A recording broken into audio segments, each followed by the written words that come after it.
अस्सलाम वालेकुम, मैं खालिद नदीम शानी। दास्तान गो पर दास्तान सुनने वाले बड़े प्यारे लोगों, आज एक छोटी सी दास्तान लेकर मैं हाजिर हुआ हूँ, जिसे आपने दिल की समाअतों से समाअत करना है और दिल ही की आंखों से इसे आपने देखना है, महसूस करना है, सोचना है कि ज़माने में ऐसा भी होता है। बहुत पुरानी बात है, ग़ालिबन सन 1994-95 की बात है, जब इस वाक़े के इल्म मुझे हुआ, जब हम इसका हिस्सा बने। हमारे एक दोस्त होते थे, दर्जी थे, रियाज नाम था उनका। बड़े मोहब्बत से कपड़े सीते थे लोगों के। अनपढ़ थे, ख़त लिख नहीं सकते थे, ख़त पढ़ नहीं सकते थे, काम में अपने में माहिर थे, बड़े नामी गिरामी दर्जी थे और बड़े खुश अखलाक मिलनसार। हमने उनकी दुकान पे सुबह सवेरे जाना और बहुत सारी गप्पें हाँकनी। फरागत के दौर था, वहीं उसी के दोस्त के पास उसी दुकान पे इकट्ठे हो जाते, 2-4 दोस्त गप्पें लगाते सारा दिन। हाँ, ये एक बात थी कि रियाज के तमाम खतूत जो थे वो सिर्फ मैं पढ़ता था, और अगर उन खतूत का जवाब देना होता था तो वो भी रियाज मुझसे ही लिखवाता था। एक दिन का जिक्र है दोस्तों कि मैं दुकान पे पहुंचा तो रियाज बड़ा बेताबी से मेरा इंतज़ार कर रहा था। मुझे उसकी बेताबी दूर से ही नज़र आ गई। मैं जब उसको वहाँ पहुंचा तो मैंने पूछा कि रियाज खैरियत, क्या हुआ है कि बेचैन दिखाई देते हो? कहते नहीं, और तो कोई बेचैनी नहीं है, कल से ख़त आया हुआ है और तुम दुकान पे नहीं आ रहे थे, तो तुम्हारे अलावा मैं ख़त किसी से पढ़वाता भी नहीं हूँ, तो आज तुम आ गए हो तो फिर मेरा दिल कर रहा था कि आते ही सबसे पहले ख़त पढ़ दो। दास्तान को सुनने वालों, वो ख़त मैंने जब पढ़ा तो उसने मेरे होश उड़ा दिए। कागज़ मेरे हाथ में काँप रहा था।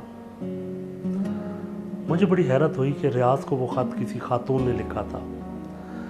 हमारे मियाँ वाली में, ईसा खैल में, और फिर 1994 में, जब अभी मोबाइल टेलीफोन या कोई ऐसा सोचा भी नहीं था हमने, दूर दूर तक कोई नज़र नहीं आ रही थी ऐसी तरक्की। यही ख़त आते जाते थे और फिर किसी खातून का ख़त आ जाना मेरे लिए बड़े अचंभे की बात थी, बड़ी हैरत की बात थी। मैं ख़त पढ़ के उससे कहा, किसका ख़त है, मुझे सुनाओ। मैं बड़े हैरत से उससे पूछा कि ये शगुफ्ता खानम कौन है? तो उसके होंठों पर थोड़ी सी मुस्कुराहट आई और उसने कहा कि ख़त में क्या लिखा है? तो मैंने कहा यार,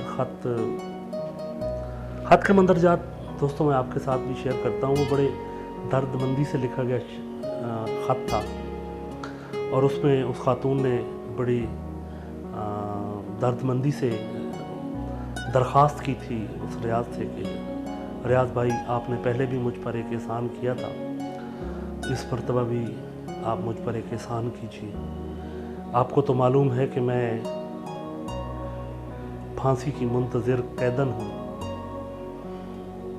और मेरी सुप्रीम कोर्ट से भी अपील खारिज हो चुकी है, और देखिए कब मुझे सदर साहब की अपील रिजेक्ट होती है और कब मुझे फांसी पर लटका दिया जाता है। रोज़ो शब मौत के इंतज़ार में गुजर रहे हैं। तो मेरी आपसे गुजारिश है कि आप मेरे बच्चे, सिर्फ एक बार मुझ पर एहसान कीजिए और मुझे अपने बच्चे मिलवा दीजिए।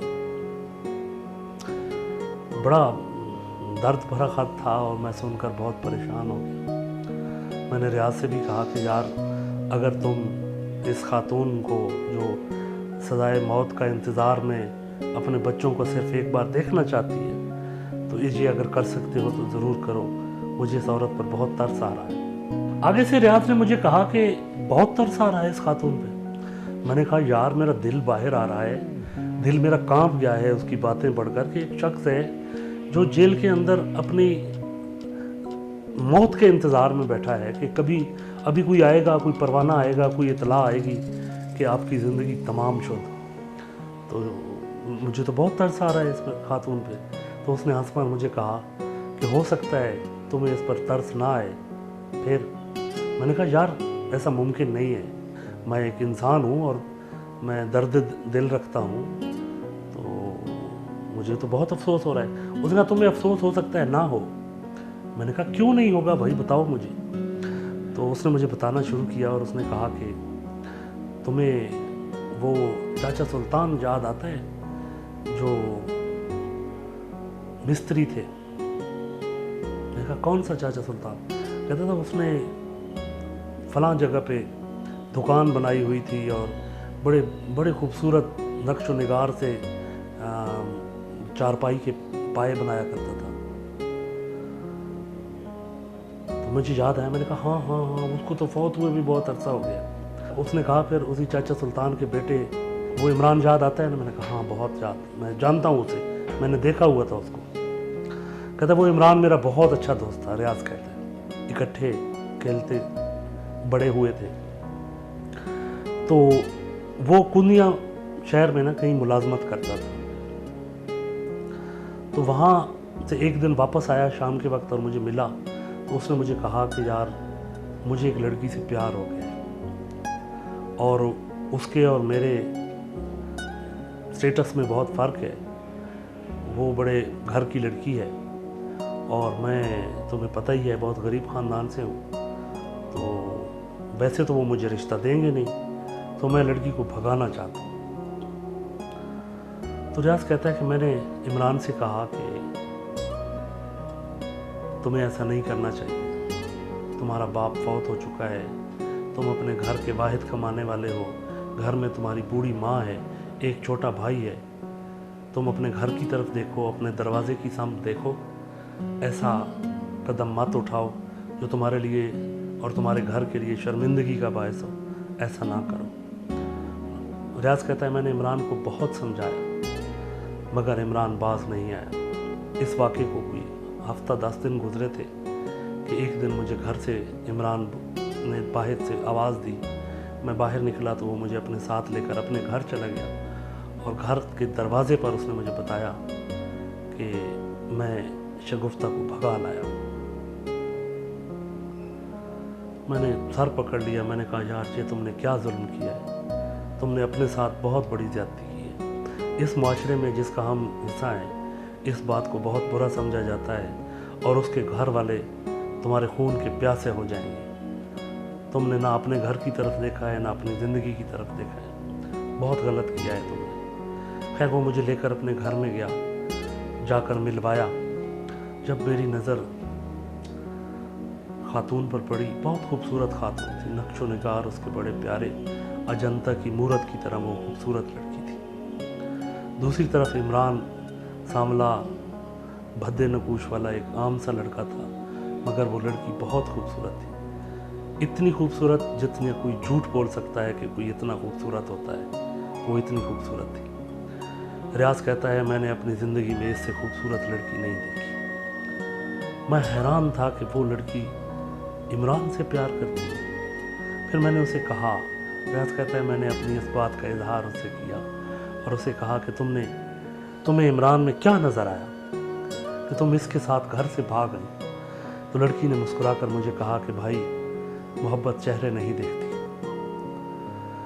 खैर ये तो एक जुमला मोतरज़ा था, लेकिन मैंने इमरान को साथ लिया और बाहर जाकर कहा कि तुमने बहुत गलत किया है, लेकिन अब चूँकि कर चुके हो तो अब ऐसा करो कि इसको साथ लो और यहाँ से निकल जाओ, वरना आज नहीं तो कल इसके वालिदैन को, इसके भाइयों को मालूम हो जाना है कि तुम इसे लेकर भाग गए हो, तो वे वो यहीं आ जाएंगे और तुम्हारे साथ अच्छा नहीं होगा। तो उसने कहा कि रियाज भाई मैं कहाँ जाऊँ? तो मैंने उसे कहा कि मेरे मामू होते हैं,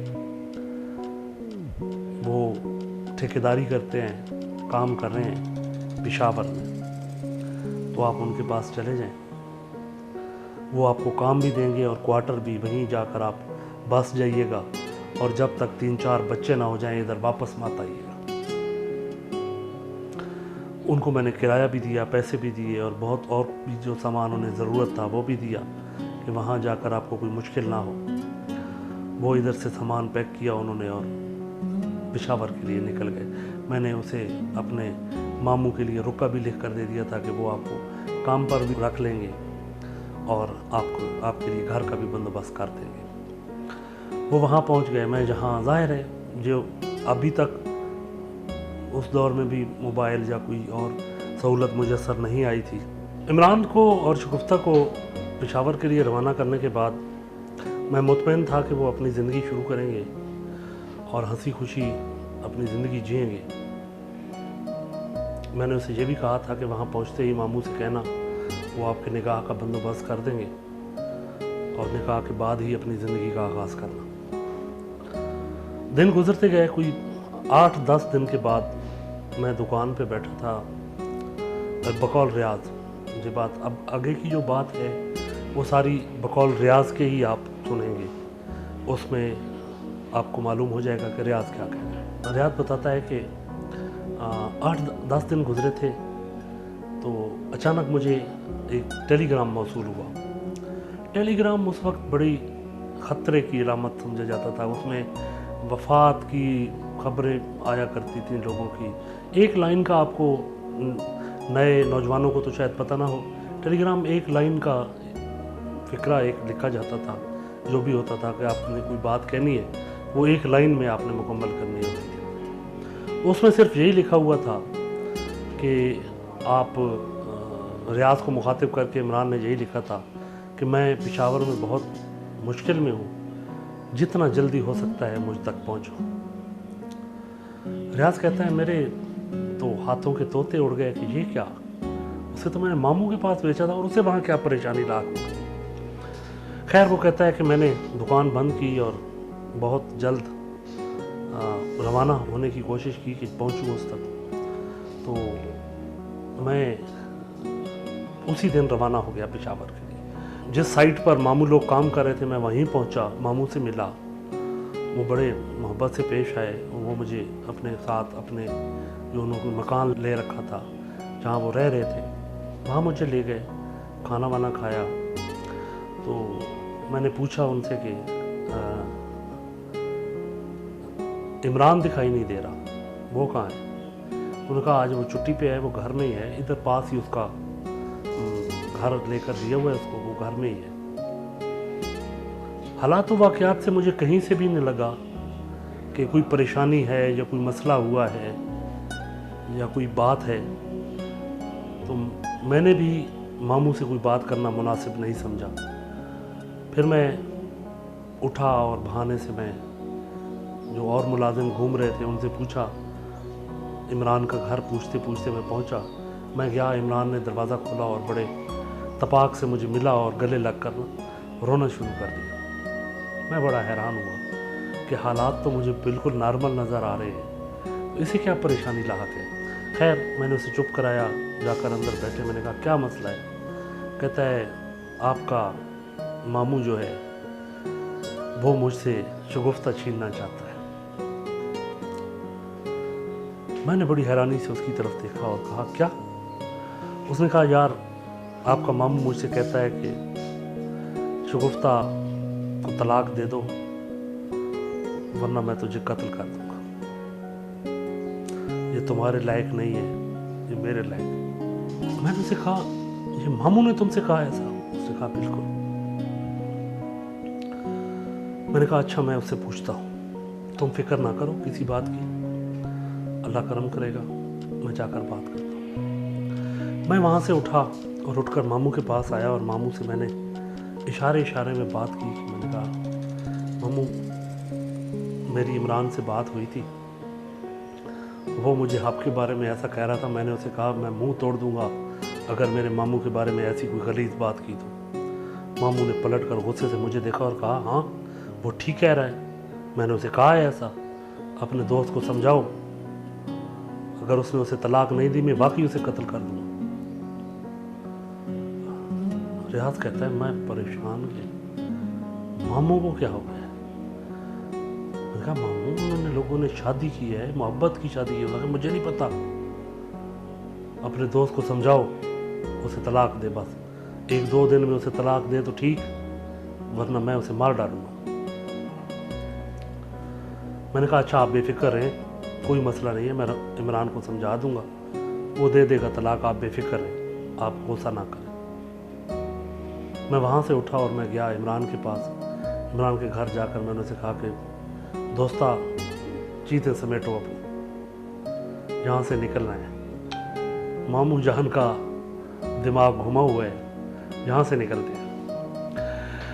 तो जी इमरान ने शगुफ्ता के साथ फिर रखते सफ़र बांधा, सामान समेटा और बग़ैर किसी को बताए खुशहाल खान खटक ट्रेन पर बैठे पेशावर से। और रियाज कहता है कि मैंने उनको कराची के लिए रवाना किया और कहा कि कराची मज़दूर की माँ है, जाओ कराची तुम्हें संभाल लेगा। इमरान का कराची में कोई जानने वाला नहीं था, मुझे उम्मीद थी कि वो कहीं ना कहीं एडजस्ट ज़रूर हो जाएगा। खैर वो कराची चला गया इमरान, और फिर मैं पेशावर से वापस अपने गांव आ गया। कुछ अरसा बाद मुझे मालूम हुआ कि इमरान की एक बेटी पैदा हुई है। मुझे बड़ी खुशी हुई इस इत्तला से। गाए गाए कोई कराची से आता था तो कोई ना कोई खैर खबर ले आता था इमरान की। वक्त गुजरता गया। फिर मुझे 1 साल के बाद मालूम हुआ कि इमरान का एक बेटा पैदा हुआ है। मुझे बड़ी खुशी हुई कि यार शुक्र है वो खुशहाल है और अपनी ज़िंदगी जी रहा है। फिर एक दिन अचानक मुझे खबर मौसूल हुई कि इमरान का एक्सीडेंट हो गया है और इमरान कराची में एक ट्रक के नीचे आकर मारा गया। बचपन का यार था, दिल पर हमालिया आ गिरा। बहुत दुख हुआ, बहुत तकलीफ हुई। उसके घर गया, उसका भाई और उसकी माँ को संभाला, फौरन तैयारी की और उनके साथ कराची के लिए रवाना हुआ कि उसकी डेड बॉडी या जो भी था जाकर लाना था या पता करना था। हम वहाँ पहुँचे तो जिस कॉलोनी में इमरान शगुफ्ता के साथ रह रहा था, वहाँ पहुँचे तो वो डबल स्टोरी मकान था। ऊपर इमरान और शगुफ्ता रहते थे और नीचे हमारे ही मियाँ वाली के एक नौजवान ने किराए पर ले रखा था, जो वहाँ पुलिस में अपनी ड्यूटी सर अंजाम दे रहा था, सिंध पुलिस में। रियाज बताता है कि हम वहाँ जितने दिन भी रहे तो उस नौजवान ने जो नीचे इमरान के फ्लैट के नीचे वाले फ्लैट में रहता था, उसने बड़ी आओ भगत की, बड़ी खिदमत की हमारी। थाने कचहरी में भी वो हमारे साथ साथ रहा, उस ट्रक को ढूंढने में भी हमारे साथ ख्वार होता रहा। उसने बहुत ज़्यादा इज्जत की, बहुत ज़्यादा हम लोगों का ख्याल रखा। लेकिन जाहिर है कितने दिन कहाँ मिलते हैं ऐसे ट्रक ड्राइवर कि कहाँ गया, कोई मालूम ना हो सका कि उस ट्रक ड्राइवर कौन था और कैसे कुचला उसने इमरान को। रोते धोते हमने शगुफ्ता और उसके बच्चों को भी साथ लिया और हम वापस मियाँ वाली के लिए इमरान की वालदा, छोटा भाई और बच्चों को लेकर हम वापस आ गए। जहाँ दिन गुजरते रहे, कुछ अरसा गुजरा तो हम सब गांव वालों ने इमरान के छोटे भाई तारिक से कहा कि छोटे छोटे बच्चे हैं तुम्हारे भाई के, तुम अपनी भाभी से निकाह कर लो। शगुफ्ता भाभी के पास भी मैं गया, उसे भी मैंने समझाया कि तुम भी जवान जहान हो, हम तुम्हारा निकाह तारिक से कर देते। उसने कहा भाई अभी कुछ दिन ठहर जाए, अभी नहीं। वो टालती रही। आखिर एक दिन तारिक ने मुझे घर से बुलाया शाम के वक्त। ये रियाज कह रहा है, रियाज कहता है कि मुझे तारिक ने बुलाया शाम के वक्त, क्योंकि घर इकट्ठे थे इमरान और उनके। उसने बुलाया बाहर तो तारिक ने कहा कि भाई वो हमारे घर वही कराची वाला पुलिस वाला लड़का जो नीचे वाले फ्लैट में रहता था, जिसने हमारी बहुत खिदमत की थी, वही आया बैठा है। रियाज कहता है मैं बड़ा हैरान हुआ कि यहाँ वो कहाँ आ गया, कहाँ कराची, कहाँ मियाँ वाली का ये मज़ाफ़ाती गांव। खैर मैं गया, मैं उससे मिला तो उसने कहा जी मैं छुट्टी आया हुआ था अपने गांव, तो मैंने कहा कि चलो तारिक लोगों से भी मिल आता हूँ। वहाँ बड़ा अच्छा टाइम गुजरा था कराची में। हम लोगों ने भी कहा कि ठीक है आ गए। तारिक से भी कहा कि अब मेहमान आ गया, इसकी आओ भगत करो। तो आया ऐसे टाइम है कि रात अब इसने यहीं गुजारनी है, तो चलो रात गुजारे, सुबह चला जाएगा। खैर जी, उस रात की सुबह जब हुई तो वो हैरान कुन थी कि शगुफ्ता अपने दोनों बच्चों को छोड़कर उस पुलिस वाले के साथ भाग गई थी। वो छोटे छोटे मासूम, एक की उम्र 2.5 साल थी और एक की उम्र सिर्फ 1 साल थी या 1.5 साल थी। दोनों बच्चों को रोता बिलखता छोड़कर उस पुलिस वाले नौजवान के साथ भाग गई थी। सुबह जब मुझे इसकी इतला पहुंची तो रियाज कहता है कि मैं तारिक के पास गया और उसकी वालदा वो बहुत रो रहे थे कि उसने ये क्या किया, वो उसके साथ भाग गई है। तो मैंने उनसे कहा कि आप लोग क्यों रो रहे हैं, ये शुक्र करो कि वो आपके बेटे की औलाद को साथ लेकर नहीं गई, वो उसने आपके पास छोड़ दी है। आपकी जो चीज़ थी वो आपके पास है, उस औरत पर आपका कोई हक नहीं था। इमरान के मरने के बाद आपका उसके साथ कोई ताल्लुक नहीं है, वो जहाँ गई है चलो उसको जाने दें, दफ़ा करें। रो पीट कर वो भी चुप हो गए, दिलासे में आ गए। तो जो कहानी आगे बढ़ती है और शगुफ्ता मियाँ वाली के एक मज़ाफ़ाती गांव से उठकर मियाँ वाली के दूसरे सिरे पर एक और मज़ाफ़ाती गांव में उस पुलिस वाले की दुल्हन बनती है और वहाँ रहना शुरू कर देती है। फिर वहाँ पहुँच गई, दूसरे मज़ाफ़ाती गांव में पहुँची और फिर आहिस्ता आहिस्ता ये बातें खुलना शुरू हुई और हम तक ये बातें पहुँची कि कराची में इमरान की जो वफ़ात थी वो हादसाती नहीं थी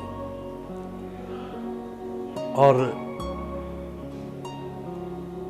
इस पुलिस वाले का और शगुफ्ता का जो ताल्लुक़ था वो भी इस वफ़ात के बाद का नहीं था, बहुत पहले का था।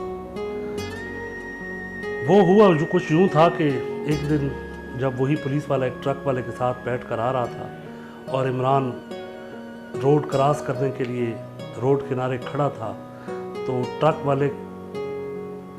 ड्राइवर का स्टीयरिंग पकड़कर इमरान पर ट्रक इसी पुलिस वाले ने चढ़ाया था, सिर्फ और सिर्फ शगुफ्ता को हासिल करने के लिए उसने इमरान के ऊपर से ट्रक गुजार दिया था।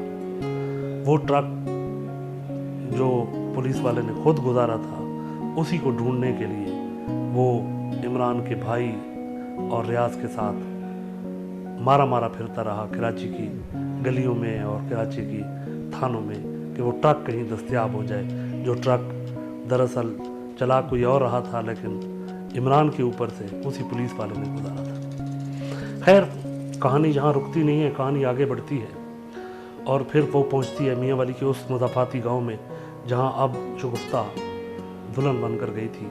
वो जो नौजवान था पुलिस वाला, उसका नाम असीर अहमद था। असीर अहमद माँ बाप का इकलौता था और उसके दोनों माँ बाप वफ़ात पा चुके थे। उसके इर्द गिर्द उसके अपने ख़ानदान के तो बहुत सारे लोग रहते थे, लेकिन उसके अपने घर में उसके अपने सिवा और कोई शख्स नहीं था। सो शगुफ्ता और असीर घर में 2 ही फ़र्द थे। वो 3 माह की जो छुट्टी आया हुआ था, शादी के बाद वो 3 माह तो घर रहा, लेकिन फिर उसके बाद उसने ड्यूटी के लिए दोबारा कराची जाना था। तो उसने अपने पड़ोस में रहते हुए अपने चाचा से कहा कि चाचा मैंने तो कराची चला जाना है और मैं साथ शगुफ्ता को नहीं ले जा सकता, क्योंकि वहाँ के लोग जो मुझे भी जानते हैं और शगुफ्ता को भी जानते हैं कि वो इमरान की बेवा है, तो मैं इसे वहाँ नहीं ले जा सकता। ये घर में रहेगी, मैं आपको पैसे भिजवाता रहूँगा, आप घर का ख्याल रखिएगा। तो वो ख्याल रखने वाले चचा ने ख्याल कुछ ज़्यादा रखा और कुछ ही अरसे बाद उसके ताल्लुकात शगुफ्ता से उस्तवार हो गए। 6-7 माह के बाद वो असीर अहमद कराची से दोबारा जब वापस घर पहुंचा, छुट्टी आया, तो वो रात के 11 बजे अपने मज़ाफ़ाती गांव पहुंचा था और सीधा अपने घर आया। तो 11:30 बजे असीर अहमद का चचा जो एक से दूसरे रोज़ ख्याल रखने के लिए अक्सर आया करता था शगुफ्ता के पास, अचानक आया तो उसने देखा तो आगे से भतीजा भी आया बैठा है। तो वो उसने भतीजे की नज़र बचाकर सीधा किचन की तरफ गया जहाँ शगुफ्ता उसके लिए रोटियां बना रही थी। उससे जाकर आहिस्ता से पूछा कि ये कब आया है? तो उसने कहा कि अभी कुछ ही देर पहले आया है। तो सगे चचा ने कहा शगुफ्ता से कि क्यों ना इसका काम आज तमाम कर दिया जाए। तो शगुफ्ता ने कहा करें, मुझे तो कोई एतराज़ नहीं है। लकड़ियाँ काटने वाली कुल्हाड़ी वहीं किचन में खड़ी थी, वही चूल्हे से उठाई और कमरे की तरफ उसका चाचा रवाना हुआ। कमरे में जैसे ही दाखिल हुआ, असीर अहमद ने पलट कर देखा और उठा और कहा आइए चाचा जान। अभी उसके मुंह में चाचा जान ही था कि कुल्हाड़ी का वार हुआ और उसके खोपड़ी 2 हिस्सों में तकसीम हो गई। असीर अहमद वहीं गिरा, जो उसने किया था उसका फल पाया और वहीं ढेर हो गया। अब उसके चचा गुलाम ईसा और शगुफ्ता ने मिलकर उसे एक बोरी में डाला, उसकी लाश को, और सेहन में मौजूद चूल्हे जहाँ पर वो खाना वगैरह बनाते थे उसकी ईंटें उखाड़ी, गड़ा खोदा, बोरी उसमें रखी, ऊपर मिट्टी बराबर की और ऊपर से ईंटें लगाकर एक दूसरे को कहा कि अब किसी को इल्म नहीं कि असीर अहमद कहाँ गया। असीर अहमद को ज़मीन के नीचे दबा दिया गया। नाजरीन, कहानी यहाँ ख़त्म नहीं होती, कहानी आगे बढ़ती है, एक मोड़ और लेती है और अपने इतने सारे जराइम करने वालों को कैफर किरदार तक पहुँचाती है और मकाफात अमल की लाठी अब हरकत में आती है। आप देखिए कि खुदा, बेनियाज खुदा जब सब कुछ आश्कार करने पे आता है और जब उसकी लाठी हरकत में आती है तो फिर कोई उससे बच नहीं सकता। शगुफ्ता और असीर अहमद के चचा गुलाम ईसा ने असीर अहमद के कत्ल के 4 महीने के बाद अपने इलाके के थाने में दरख्वास्त दी कि शगुफ्ता की तरफ से दरख्वास्त दी गई कि 4 माह से मेरा खामंद लापता है, कराची में मेरा उससे राब्ता नहीं हो रहा। मुझे शुबा है कि मेरे पिछले खामंद इमरान के छोटे भाई तारिक ने मेरे खामंद असीर अहमद को कत्ल कर दिया। रियाज कहता है कि जो कहानी शगुफ्ता के भागने से हमारे लिए ख़त्म हो गई थी, वो एक दफ़ा फिर हम उसका हिस्सा बन गए कि एक दिन अचानक पुलिस आई और इमरान के छोटे भाई तारिक को उठाकर थाने ले गई। हम सारे भागे भागे थाने पहुंचे और पूछा कि क्या हुआ है, तो वहाँ पता चला कि शगुफ्ता ने अपने खामंद के बारे में कत्ल का शुबा जाहिर किया है तारिक पर कि तारिक ने मेरे शोहर को कत्ल कर दिया। तारिक पर पुलिस वालों ने बेतहाशा तशद्दुद किया, तफ्तीशें चलती रही। उसी तफ्तीशों के दौरान शगुफ्ता के पड़ोसी घर में से एक खातून ने वो वाक़या जो असीर अहमद के साथ पेश आया था रात को अपनी आंखों से देखा था। आखिर एक दिन अपने शौहर से कहा कि मैं बहुत दिनों से परेशान हूँ, मैंने एक वाक़या देखा था रात को जो मैं अब मुझे बेचैन किए हुए है और मुझे ये भी पता चला है कि किसी बेगुनाह को पुलिस उठा कर ले आई है और उस पर बहुत तशद्दुद हो रहा है। तो मेरी बेचैनी में इजाफा हो गया है क्योंकि असीर अहमद का कत्ल मैंने अपनी आंखों से देखा था और उसे बोरी में बंद करके चूल्हे की ईंटें उखाड़ कर ज़मीन में गाड़ते हुए मैंने शगुफ्ता और उसके चचा को, गुलाम ईसा को, अपनी आंखों से देखा था। उस औरत के शौहर ने थाने जाकर SHO को सारी कहानी जाकर सुनाई और बताया कि आपने एक ऐसे बंदे को पकड़ रखा है जो बेगुनाह है, असल कहानी कुछ ऐसे है। तो उसी दिन तफ्तीश थी। रियाज कहता है कि हम भी थाने में मौजूद थे और थानेदार की कुर्सी के पास, कुर्सी पर शगुफ्ता एक टांग पर दूसरी टांग रखे तफ्तीश के लिए थानेदार की आमद की मुंतज़िर थी कि अचानक थानेदार साहब ऑफिस में तशरीफ़ लाए और आते ही उसने एक ज़ोरदार थप्पड़ शगुफ्ता के गाल पर लगाया। शगुफ्ता कुर्सी समेत ज़मीन पर आ गई और उसने आवाज़ लगाई अपने मुलाजमीन को कि गिरफ्तार कर लो इन दोनों को। अचानक मुलाजमीन आगे बढ़े पुलिस वाले, और उन्होंने शगुफ्ता और उसके साथ आए असीर अहमद के चचा गुलाम ईसा को हथकड़ियाँ लगा दी।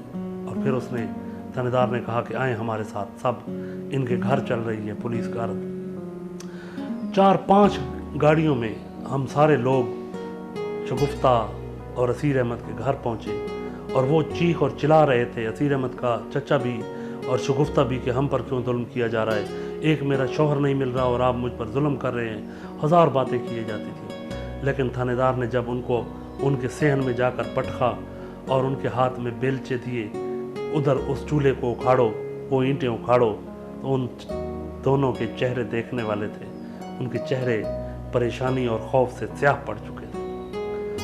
थानेदार ने बस नहीं की और उनसे कहा कि ईंटें उखाड़ो। ईंटें उखाड़ी गई, ज़मीन खोदी गई। थोड़ी ही देर बाद ताफुन से हर चेहरे पर नागवारी छाना शुरू हो गई। हर किसी ने अपने रुमाल और अपने दूर दूर से भागना शुरू कर दिया कि ताफुन के भपके उठ रहे थे। थोड़ी देर में असीर अहमद की लाश बरामद कर ली गई और उसके जुर्म में शगुफ्ता और उसके चचा गुलाम ईसा को गिरफ्तार कर लिया गया और उन पर 302 का मुकदमा कायम हुआ, जिसके तनाजुर में शगुफ्ता और उसके चचा गुलाम ईसा को सजाए मौत हुई और उसका चचा गुलाम ईसा दौरान कैद ही हार्ट अटैक से वफात पा गया और शगुफ्ता आज सजाए मौत के इंतज़ार में बैठी रियाज को ख़त लिख रही है कि मेरे बच्चों को मुझे मिलवा दो। रियाज ने इतना कुछ सुनाकर मुझे कहा कि अब बताओ, क्या शगुफ्ता पर तरस आ रहा है? मैंने नफ़ी में सर हिलाया और मैंने कहा नहीं, मुझे इस शगुफ्ता पर कोई तरस नहीं आ रहा। इस शगुफ्ता को तुम बच्चे कभी ना मिलवाना, जो इन मासूम बच्चों को बिलकता हुआ अपनी हवस और अपनी जवानी के नशे में छोड़ गई थी। अब इस शगुफ्ता को ममता जागती है तो जागती रहे, तुम इसे कभी मत मिलवाना। दास्तान गो के सुनने वालों, ये मकाफात अमल की एक मुख्तसर सी दास्तान थी जो आप सबको इसलिए सुनाई गई है कि हम जो करते हैं वो भरते ज़रूर हैं। आप सबको इसका इदराक होना चाहिए, आपको जान लेना चाहिए कि आप जो जुल्म करेंगे, जो ज़्यादती करेंगे, पलट कर वो आप तक ज़रूर आएगा। इतनी देर साथ रहने का बहुत शुक्रिया। शादमान रहे।